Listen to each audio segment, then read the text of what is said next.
আল্লাহর নবী বলেন প্রতিদিন 2 বার, সকালে একবার, সন্ধ্যায় একবার আমার উম্মতের আমল আমি রাসূলের সামনে ফেরেশতারা পেশ করে। হায় হায়, নবীর সামনে তোমার নাম উচ্চারণ হয়, ফেরেশতা বলে ইয়া রাসূলুল্লাহ একটা সিজদা দেয় নাই, একটা সিজদা দেয় নাই।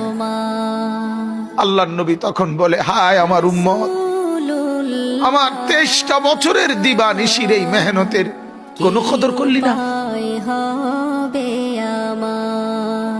23 বছরের আমার এত কষ্টের কোনো কদর হলো না। হাসরের ময়দানে নবী, দোস্ত শুনেন, হাসরের ময়দানে আল্লাহর নবী তার পিঠ দেখাবে, পিঠ, নবী তার পিঠ দেখাবে, পিঠ দেখায়া বলবে উম্মত দেখ আমার পিঠ,